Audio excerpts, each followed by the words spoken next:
A recent Harvard Caps Harris poll reveals that Americans are feeling the pain. 57% of voters said the U.S. economy is weak, up 6 points from September. Inflation and affordability and the economy and jobs are still the top issues for voters. But don't tell that to President Trump. In a recent interview with Fox News host Laura Ingraham, he said the economy is the strongest it's ever been, but she pushed back. Then why are people saying they're anxious about the economy? Why are they saying that? I don't know that they are saying. I think polls are fake. We have the greatest economy we've ever had. The stock market reflects that upbeat sentiment. The Dow hit a record high today. But my next guest says the Dow is just a small part of the story and that Republicans ignore the broader economic realities at their peril. In a recent piece for Newsweek, senior editor-at-large Josh Hammer wrote, "It's still the economy, stupid," saying Republicans need to reach voters who want results, lower energy bills, affordable groceries, and job security. Otherwise, he warns, they could see more losses at the polls like the GOP shellacking last week. Josh Hammer joins me now. Thanks so much for joining us. So why is President Trump doing these interviews saying there is no inflation when there is and that grocery prices are down when they're not?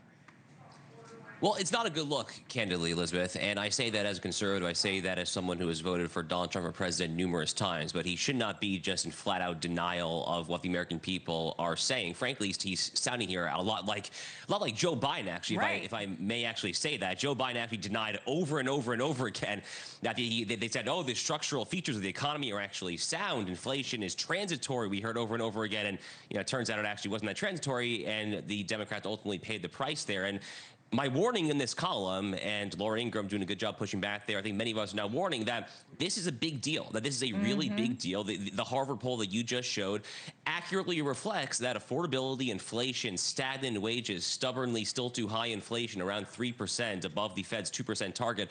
All of this really is going to cause Republicans a world of hurt next November in the midterms unless they get some sort of compelling public policy agenda, and just as importantly, that they are able to effectively message it to the mean American, so the mean American actually feels that they are fighting for them. I think a lot of this administration has been focused broadly on so-called culture war issues. I am personally a culture warrior, so I get excited by those issues, but the American people very reasonably care first and foremost about their pocketbook. If you're living paycheck to paycheck and you're worried about your health care, your job security there, all that other stuff tends to fade into the background. I think the president ignores that at his peril, frankly. Yeah, you warn that if Republicans don't get with it soon on this issue, that they could lose seats in the midterms, and you say that could all but doom the remainder of the Trump presidency if the Democrats are in control of the House and Senate.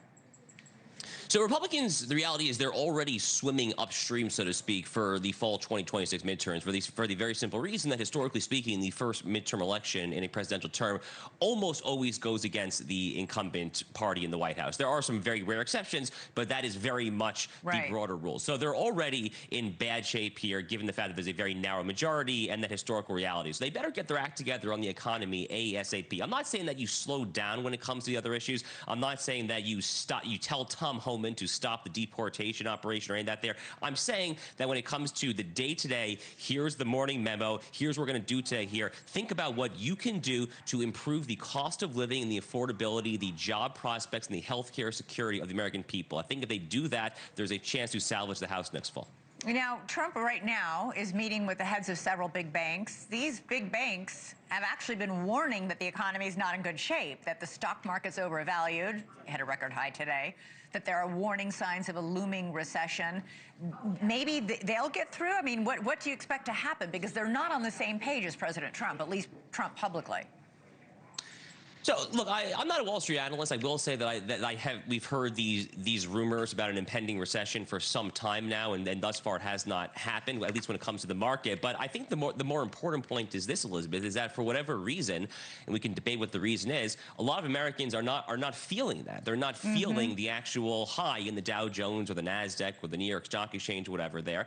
And that has to do perhaps with some structural features of the economy. The prosperity is just simply not being felt in the proverbial heartland, in flyover country country and really throughout large swaths of America. And that's a problem. That is a problem no matter what your politics are. But if the American people see the stock market and they're not actually feeling it, they're still living in economically precarious conditions there, that is a problem both politically and frankly just a moral problem, I think, for the American citizenry as well. Yeah. Thank you for watching. Subscribe below and download our NewsNation app right now on your phone, and you will get fact-based, unbiased news for all Americans.